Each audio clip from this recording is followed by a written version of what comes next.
premier sujet du soir, eh bien, c'est une petite surprise puisque le Utah Jazz est invaincu après 3 matchs. Le Jazz d'Utah, après avoir bazardé cet été Donovan Mitchell, après avoir échangé juste avant Rudy Gobert, eh bien, s'impose avec une équipe qui nous fait kiffer. Erwan, beaucoup de choses à dire, beaucoup de complémentarité, de joueurs qu'on connaît depuis longtemps, de joueurs plutôt talentueux, pas de superstars, mais en tout cas, une équipe qui gagne des matchs et c'est la première information de la journée. C'est la première information de la journée, c'est que le Jazz, t'as raison, gagne des matchs. Alors, sur pour l'instant, l'échantillon assez petit, hein, de 3 matchs, mais c'est une équipe où tout le monde leur prévoyait un tanking limite assumé pour rêver de victoire.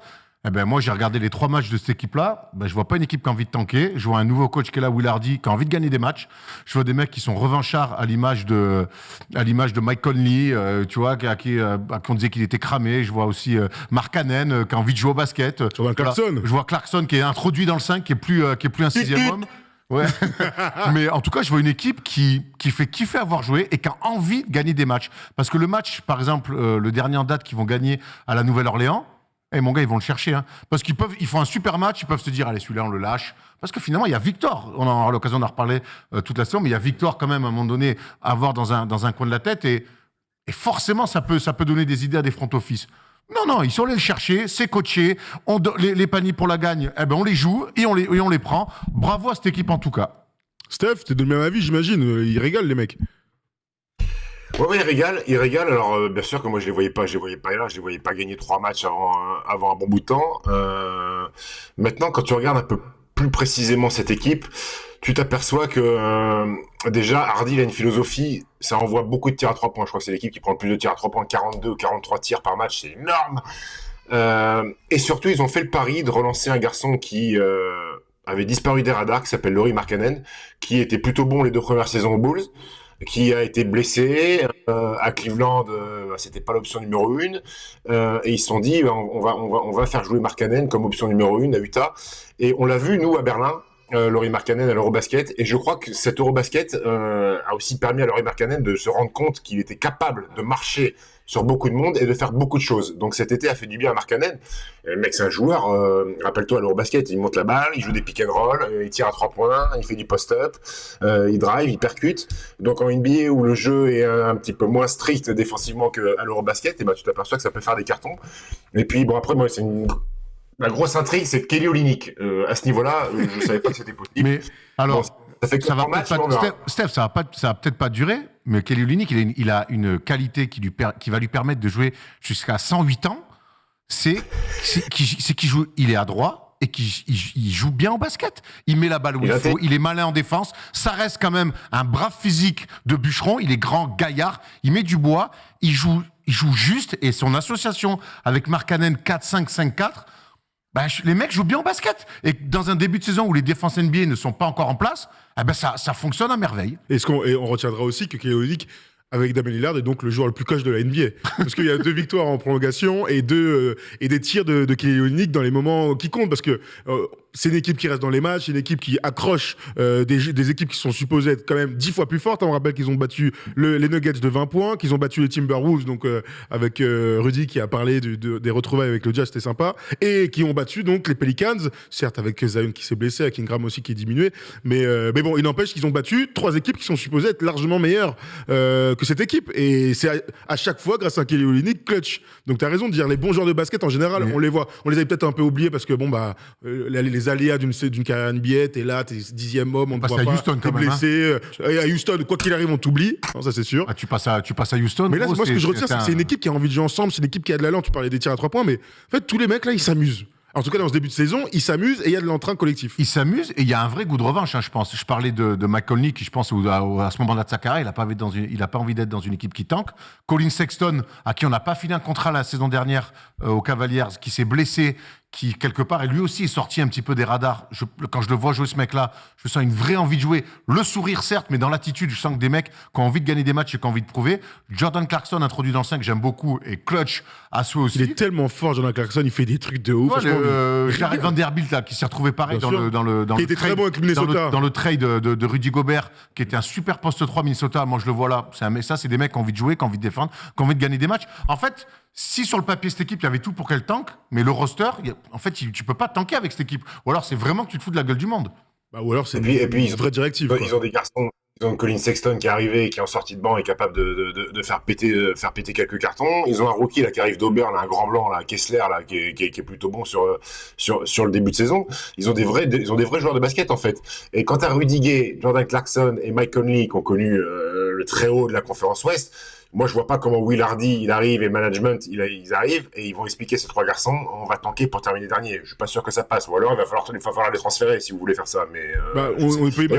on pensait qu'ils allaient être transférés d'ailleurs. Mais moi, je continue à penser que Mike Conley et Jordan Clarkson vont être transférés en cours de saison. C'est des mecs qui ont tout intérêt, en tout cas eux, pour leur carrière, d'être dans des plus grosses équipes, des plus gros projets. Ça me paraît évident. Après, c'est kiffant. C'est toujours pas, et après on va se poser cette question, c'est toujours kiffant de voir une équipe qui respecte le jeu et qui joue bien au basket. Honnêtement, on va pas commencer à leur jeter la pierre. Sinon, Surtout pas. Surtout pas. Maintenant, est-ce qu'à terme, ils ont intérêt vraiment d'aller là-dessus? Est-ce qu'avec cette équipe-là, tu peux vraiment penser un vrai projet de reconstruction, surtout quand on sait ce qui arrive derrière à la draft? Non, mais je crois que c'est évident pour tout le monde. Alors, Oui. Clarkson, cet été, c'est un peu plein. Je pense que c'est pour ça que je parlais de trade. C'est un gars qui a envie, à son âge, etc., et avec son expérience, d'être dans une bonne équipe qui joue les playoffs, etc. Le Jazz, ils ont fait clairement l'option on pète tout pour aller reconstruire, pour aller chercher, pourquoi pas, Victor ou un autre sur les prochaines saisons. Ils n'ont aucun intérêt à gagner des matchs à moyen terme, ça c'est clair. Ouais, mais rappelez-vous, on avait ce discours-là aussi avec une année avec OKC où il y avait Chris Paul en disant Chris Paul va être transféré, il veut pas jouer là, ils vont tanker et tout ça. Et OKC, ils avaient fait playoff. Hein. Alors, mais t'as après, raison, ils ont playoff. ouais. Alors, c'est une année où c'est cool, coup d'épée dans l'eau, et derrière, ils ont dit oulala, pas 2 ans d'affilée. Ouais. Hein. Et ils ont derrière, transféré tout le que là, monde. depuis, mon gars, à chaque fois qu'ils gagnent un match, je peux te dire, ils enlèvent de l'oseille à des mecs. Hein. Non, c'est clair, il y a Mike Bisley aussi, qui est dans l'effectif aussi, qu'on n'a pas cité, qui est dans le trade Il y a pour Rudy Gobert et Tyler Norton Horton Tucker aussi. Bien sûr. Mec, Donc, ils font il y du a monde, une équipe. Non, mais clairement, il y a une équipe. Hein. Il y a une équipe. On va accueillir Dorian. Salut Dorian, est-ce que tu m'entends? On oublie Rudiger aussi. Oui, il a dit. Les moyens. Salut Dorian, moyens, est-ce que tu Dorian. m'entends? Ouais, je t'entends. Salut Tu vas Thomas, bien, Dorian salut Steph. Est-ce que tu vas bien, Dorian? Ça va, ça va. Est-ce que, J'entends pas, est-ce que tu es content que ton équipe, si tu es fan du Jazz, gagne des matchs? Je suis plus que content, je suis heureux pour l'instant. Là, je pensais qu'avec ce calendrier, on sera à 0-3 et on est à 3-0 avec du beau jeu.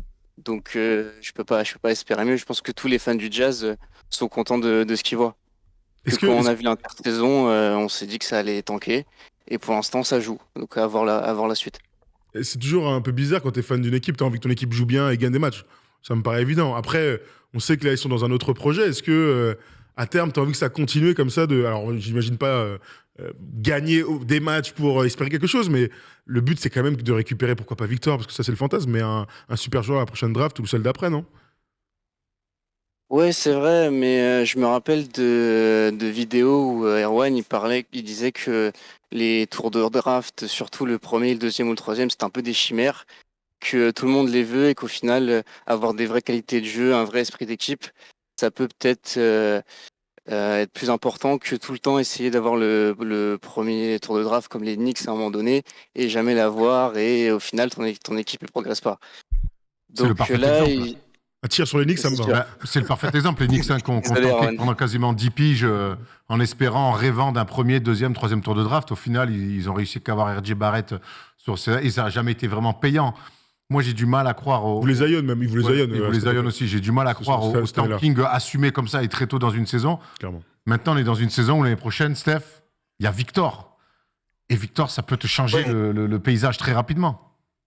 Oui, mais ça, je pense que c'est dans la tête de certains dirigeants. Maintenant, est-ce qu'on a déjà vu par le passé, et là j'ai pas la réponse, il faut demander ça aux historiens. De toute façon, cette histoire de tanking, moi, elle m'agace parce que il y a des équipes qui sont nulles et qui n'ont pas besoin de tanker pour pas gagner un match. Moi, le vrai tanking, c'est les équipes, et là on le verra plus tard, qui au bout de 2 mois et demi, 3 mois de compétition, avaient peut-être des ambitions de play-in ou de play-off et qui s'aperçoivent que la saison part mal. Et là, ils commencent à balancer. Donc, le tanking, moi, je vais pas le voir tout de suite, en fait. Tu vois, Utah, là, moi, je vais attendre de voir dans 20-30 matchs où ils en sont.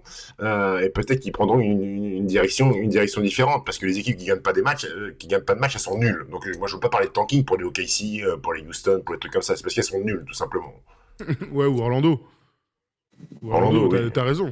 T'as raison. Vous avez vu que Adam Silver parle beaucoup de tanking en ce moment. Il a même émis l'idée. Alors, il a dit aujourd'hui, qui c'était peut-être pour plaisanter, mais il a même parlé d'imaginer une sorte de relégation. Il y a beaucoup de... Pour aller où, en G-League ? Non, mais il a dit ça comme ça, parce qu'il n'en pensait pas un mot. Mais en tout cas, l'idée du tanking, ça pose un problème à tout le monde, hein, honnêtement, surtout à la NBA. Tu peux, sachant que tu peux récompenser les équipes les plus mauvaises, parce que c'est le but de la draft, mais s'il y a, je sais pas moi, 6, 7, 8 équipes qui, cette année, parce qu'il y a Victor, décident de lâcher des matchs en faisant exprès, là, on rentrera dans une nouvelle norme. Après, on est très tôt pour le faire. Bien sûr. Après, honnêtement, et on est en même temps en parallèle dans une année où il y a certainement le prospect le plus attendu de l'histoire, et je pèse mes mots. Mm-hmm. Donc c'est peut-être là, on a déjà vu des excès par le passé. Je vois pas pourquoi cette année on n'en verrait pas. C'est un petit peu tôt encore dans la saison. On va revenir d'abord sur le Jazz aussi qui est cool, mais moi je vois pas pourquoi il y aurait pas des excès. Ça peut tellement changer ta franchise. C'est clair. Dorian, revenons sur le Jazz vite fait. Et parle-nous un peu des joueurs que tu kiffes dans cette équipe, des joueurs peut-être qui viennent d'arriver et pour lesquels tu commences à avoir des petits sentiments amoureux. Bah là, clairement, après hier soir, Kelly Olynyk, j'attendais rien de lui et je suis surpris. Même si le voir jouer, c'est pas élégant, mais le game winner qu'il fait. Et Laurie, c'est devenu ma meilleure amie. Vu les stats qu'il fait, ça continue, ça sera bientôt Markkanen MVP dans la salle. Non, mais après, oui, je suis d'accord avec vous. On peut pas miser longtemps sur cette équipe. Mais là, pour l'instant, nous, fans du Jazz, on attendait rien de l'équipe. Il y a 3 matchs, il y a 3 victoires, des matchs en prolongation, de l'intensité. C'est sympa. Après, quand on arrivera en janvier, l'équipe notre saison. Non pas. Voilà, c'est ça. Tu sais, je pensais à... Vas-y, Steph. à la draft. Est-ce que vous pensez que dans l'imaginaire de la franchise de Jazz, sachant qu'ils reçoivent, il me semble, l'All-Star Game cette saison, ils n'ont pas envie que Lauri Markkanen soit éventuellement All-Star à domicile? Pourquoi pas, hein, ce serait incroyable. Ce serait extraordinaire pour le grand Finlandais. Et t'as raison, t'as beaucoup parlé de l'Eurobasket. Nous, on peut le dire, peut-être vous aussi, pour ceux qui étaient devant leur télé, mais l'impression visuelle qu'on a eue de Lauri Markkanen, pour moi, c'était le meilleur joueur de l'Euro. Hein. On a vu Yanis, on a vu Luka, on a vu Rudy, Evan, on a vu, je sais pas, on a vu des bêtes de jeu, on a vu tous les Espagnols qu'on déteste, mais qui ont été super bons, on a vu Willy et son frère. Mais Lauri Markkanen a fait des trucs, honnêtement, les gars, mais parce que t'as parlé de tous ces aspects techniques, mais physiquement, il a mis des tomards, la course, l'impression visuelle. Franchement, c'est un des meilleurs joueurs que j'ai vu de mes yeux vus. Hein. L'association vitesse, adresse, physique, parce que c'est un sacré bœuf. Dans un basket en plus finlandais de fait de mouvement où on dribble assez peu, c'est presque lui qui portait le plus la balle, hormis le meneur. Mais ils avaient pas de pick and roll. Ouais, c'est ça, donc du coup, c'était trop bien à suivre. Donc franchement, non, mais oui, moi je te rejoins complètement là-dedans. Ouais. Et du coup, il y a beaucoup de joueurs qui se sont un peu révélés dans les tournois internationaux avant d'exploser en NBA. Alors après, c'est toujours très dur de performer toute l'année, mais tu disais ça, Steph, tout à l'heure, peut-être que, voilà, on parlait de maturité pour Tatum, lui aussi, il passe un cap dans cette équipe qui est en friche, où il y a beaucoup de choses à faire, où il a aussi beaucoup de ballons. On parle d'un joueur à 24 points et 9 rebonds sur la première semaine. Voilà, peut-être qu'on est en train de redécouvrir, en tout cas, un joueur de grand talent. On parle des joueurs de l'Euro, donc il y avait Markkanen, mais il y a aussi Simone Fontecchio. Steph, pour l'instant, Simone Fontecchio, c'est 1 minute. Ouais. Je crois qu'il a mis il a pas mis une petite mobilette à 3 points. Non, je crois qu'il a 0 points. J'ai pas vu marquer un panier. Ah, c'est en pré-saison, il a mis quelques mobilettes. Ouais, bah écoute, Simone, il paye le fait que Markkanen joue 3 et détruit tout, que Rudiger joue bien plus que l'année dernière avec Quinn Snyder. Simone Fontecchio, il apprend, hein, la dure loi. Il va falloir qu'il soit patient, ouais. La dure loi de la NBA pour un Européen, alors qu'il arrive quand même avec certaines références, parce qu'il a quand même dominé un peu l'Euroleague l'année dernière. Donc, écoute, c'est compliqué. On l'a vu avec Facundo Campazzo, qui, j'espère, sera bien meilleur cette année du côté des Mavs, qu'il ne l'a été la saison dernière du côté des Nuggets, enfin, qui jouera un peu plus. Mais oui, Simone Fontecchio, écoute. Après, t'as les garçons, je pense qu'il est suffisamment intelligent pour dire je vais tester la NBA, parce que dans une carrière, quoi qu'il arrive, si t'as l'opportunité d'aller jouer en NBA, t'y vas, tu testes pendant 2-3 ans, et puis si tu vois que ça marche pas, il reviendra en Euroleague, et il pourra dire j'ai essayé, j'ai vu ce que c'était, j'ai vu les conditions, j'ai vu des joueurs hors normes, mais jouer l'Euroleague c'est bien en étant le leader de mon équipe aussi, donc voilà, il faut pas s'enterrer, quoi. On peut dire un petit mot un petit peu sur le coach. On aime bien les nouveaux coachs qui arrivent à mettre une patte tout de suite. On parlait derrière de Willy Green, là c'est bien ce que fait Will Hardy. T'as vu, Steph, l'interview du GM, pourquoi il a choisi Will Hardy? Je l'ai pas vu, Erwan, tu vas me... Parce qu'ils lui ont dit de prendre Hardy. Non, mais n'importe quoi.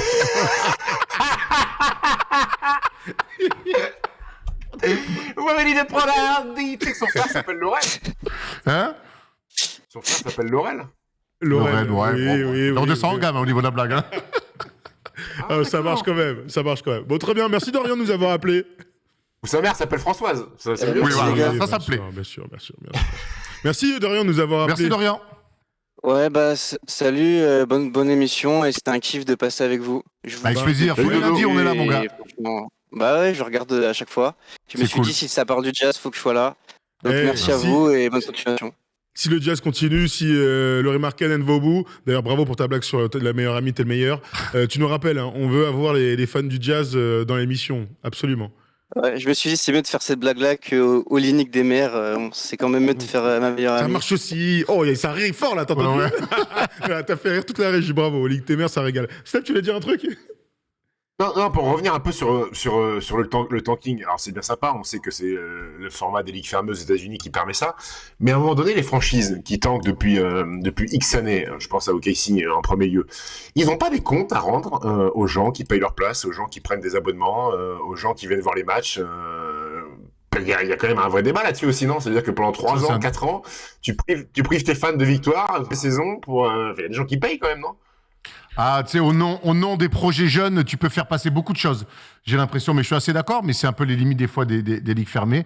Il faut voir combien de temps ça dure, mais on a vu des équipes galérer pendant 15, 20 ans. Là, quand je vois les Kings, par exemple, tu vois, donc, qui sont pas trop mal sur ce début de saison, en tout cas, qui ont un roster qui Devrait pas mal, mais se battre pour le play-in, ouais. mais je crois que oui, t'as raison, Steph. Mais je crois que pour moi aujourd'hui, c'est un problème insoluble. Hein, il y a aucune équipe qui officiellement tank. Donc à partir de là, faut mener des enquêtes. Non, mais après, moi, je pense que c'est un jeu qui peut se répercuter dans les ventes de tickets, dans les ventes de maillots. C'est plutôt là que le consommateur, entre guillemets, peut faire payer à son équipe. Sinon, il n'y a pas d'autre moyen. Est-ce que c'est vraiment le cas? Bah, je pense qu'OKC, si on regarde, d'ailleurs, je suis devant, Erwan, l'année dernière, 2021-2022, OKC, sur les matchs à domicile, est 27e sur l'audience totale, mais ils sont surtout 28e sur la moyenne. Donc, ils ont 81% de taux de remplissement. C'est énorme, 81%. On aimerait bien l'avoir en France, ça, mais ils sont dans les bas-fonds de la NBA en termes de gens qui vont voir les matchs. Mais c'est bien normal.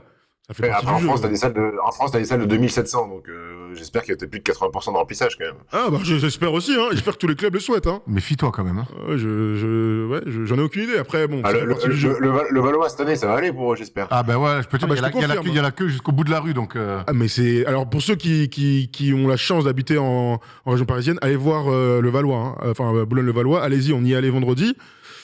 Le petit, c'est quelque chose, hein. Il y a une électricité dans la salle, c'est un truc de ouf, hein. Je pense qu'il va réussir, moi. Voilà, je voulais prendre un peu un hot take. Je pense qu'il va y arriver. Oui, remplissage, Il va percer. remplissement, Qatar. Il va percer, ouais. Il va percer. Mais en électricité, il se passe un truc dans... Je l'ai jamais vu comme ça, la salle des médecins. Ah Cette ouais. salle-là. Avec autant de monde, autant de kiff. Donc, pourquoi pas, l'année prochaine, du côté de... Oh, incroyable. Attends, Jérémy envoie un message, il me dit, le Metz Limoges, sold out en 30 minutes, le site a planté. Et fait Victor. Incroyable. J'ai Wow. vu un commentaire, quelqu'un qui disait, mais Victor, c'est Jésus ou quoi? Frérot, on n'est pas loin de ça, hein. C'est un gars exceptionnel. Qu'est-ce qu'il y a? On me dit que t'as une tâche. Ouais, mais en fait, tout à l'heure, je me suis renversé de l'eau, t'as pas vu? Tu m'as regardé bizarre à un moment. Quand tu parlais, j'ai voulu boire de l'eau avec. Tu vois, mais ça, c'est l'effet des Kings. J'ai un truc Kings, Oh, il m'arrive que des merdes avec. T'arrives jamais à rien avec les Kings, gros. Il y a toujours une galère. Ouais, voilà, frère. Sacramento, là. Bref, en tout cas, voilà. Pour le Utah Jazz, on suivra les prochains résultats. Je voulais vous donner. Émission très. Émission. Très quoi. Équipe très cool à suivre de Ouais, cette saison. regardez, c'est très cool. Prochain match Rockets Jazz demain. Il y a d'ailleurs un doublé gagnant Rockets Jazz Rockets. Et ensuite, ils rejouent contre les Nuggets et ensuite contre les Grizzlies 2 fois de suite. Donc, des bons matchs à suivre pour le Jazz. Ouais, on verra hein, s'ils On continuent. les a bien saucés, ils vont faire 0-4 après. Gros. Bah écoute, s'ils font 0-4, ils rentreront dans leur, dans leur standard, j'ai envie de te dire. Bon, en tout cas, le Jazz est une équipe à suivre, très sympa à suivre.